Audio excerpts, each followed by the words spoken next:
Hi, I'd like to discuss the failed science of economics. I'm going to read from the book that I started writing. We'll see how that goes. The failed science of economics. Economics is the science of how economies behave, right? This science, right? Economics is a science. We can have a separate discussion, maybe we will.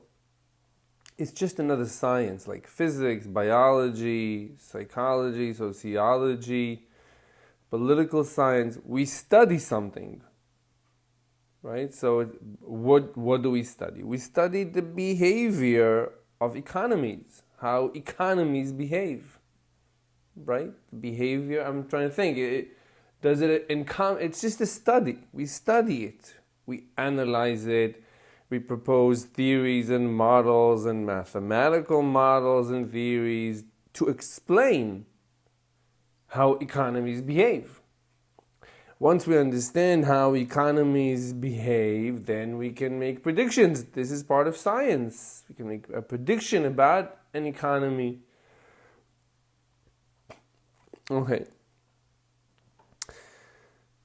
And then we can give recommendations. We can recommend to a government, we can recommend to a company, to the world, to financial institutions.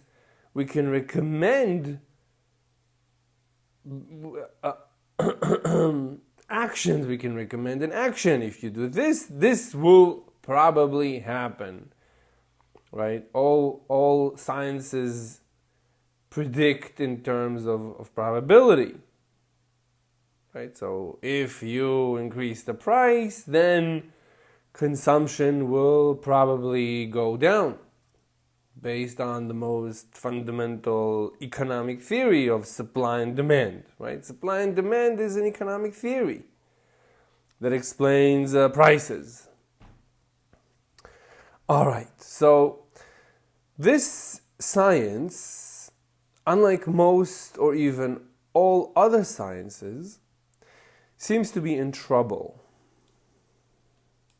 I would say it's the most respected science of all sciences, right? You have in Israel we had Professor Stanley Fisher, so he's a professor that teaches economics. Now he's about to become chairman of the bank, or the second to the chairman of the federal bank in the United States. And we have Ben Bernanke in the United States. We had him. He was a professor of economics. So economic professors, I would say, are the only type of professors that are consistently required to fill government positions of any type, right?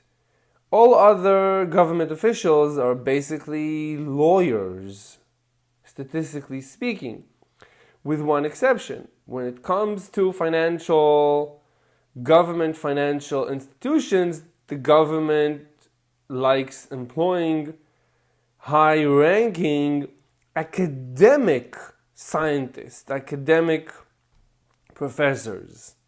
This is exceptional, right? The government doesn't employ. Well, I guess it's not true, because the chief scientist of a government is usually also a professor. So this is not precise. But the chief scientist is not going to be any specific type of a professor. It's just going to be any scientific professor, either a physics professor or biology or chemistry, right? That's the chief scientist is just it's a general scientist. But whereas the financial institutions, right, there is no physics institution for the government. But the point is that it's a critical position. All these financial government positions, they are critical. The chief scientist, you probably don't even know who he is. And I don't know who the Israeli chief scientist is. I don't know who the American chief scientist is. I don't even know if there is an American chief scientist. I think there is like the top advisor for the president. But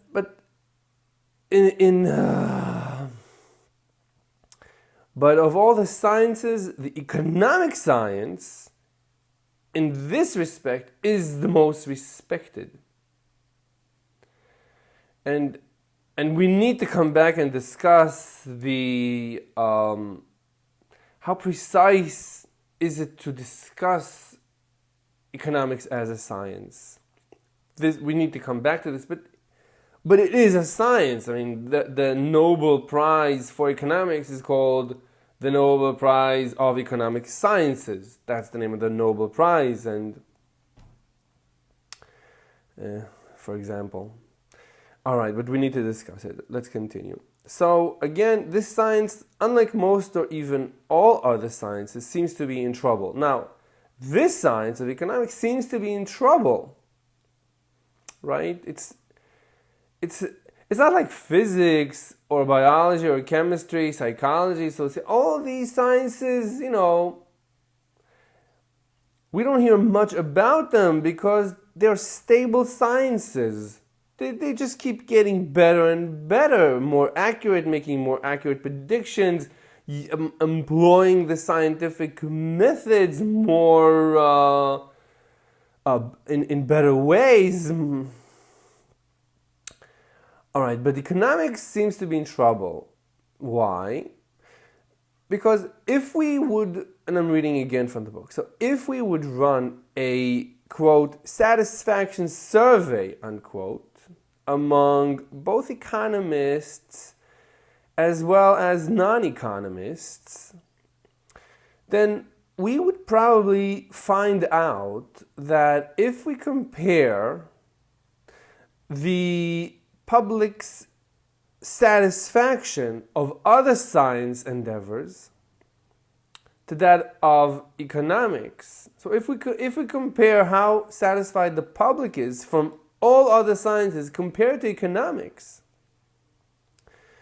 then economics would rate with the lowest satisfaction. This is a prediction that I'm making. I've never seen such a study. How satisfied is the public and or the economic community compared to other communities? How satisfied are all these communities? How satisfied are they with the study of economics? Right? Just as a simple how satisfied are you from 1 to 10? Simple question, whatever that means to you. So I would predict that across the board, all other sciences would rate higher than specifically economics. Right? You might get an up and down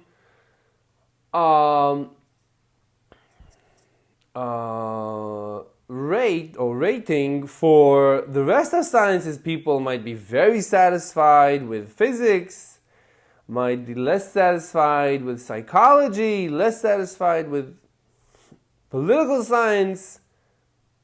But I would say that everyone, I would say even economists, right? How satisfied are physicists with physics? They would say we're very satisfied. We're making very accurate predictions. We were getting more and more accurate in describing physical phenomena. We're just increasing the accuracy of the theory, of the general theory of physics. And the same goes for biology and chemistry. Political science, that's a good question. But political science is very close to economics. They used to call economics political economics. It was a combined study. So I would predict that political science would also score very low. But I would say that the lowest score would go to economics. One of the lowest scores, if not the lowest.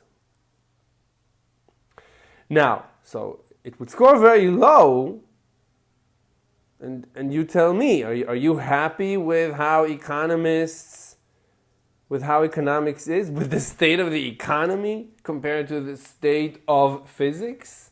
I mean, the state of the economy is the accomplishment of economics, basically, right? And the state of physics is the accomplishment of the physicists, of the physics community, the physicists. Right? Medicine is the result, the state of medicine is the result of medical sciences. So how happy are you with all of these compared to the state of the economy? Right? Most people would say the state of the economy is terrible. Right? Most people, many people, compared to other sciences. I mean, we're very happy with technology. We have iPhones and Wi-Fi and video conferencing, and we're going to space, and so technology is running fantastic. But the economy, it doesn't seem to be getting better. It seems to be getting worse. Nevertheless, economists are the most respected of all scientific endeavors, communities. So this seems to be a contradiction.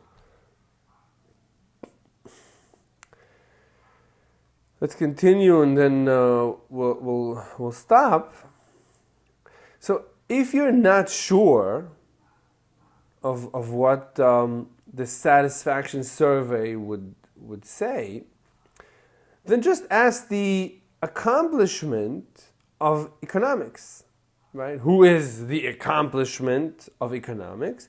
Ask the homeless, or unemployed, or chronically unemployed, or the hungry in a tent city or slum next to you, right? I'm assuming that you, the reader, are sitting now reading or listening to this in some comfortable region of some nation. But tent homes are most likely a walking distance from you right now. If you're not sitting in a tent right now, right? You are sitting listening to me in a tent right now.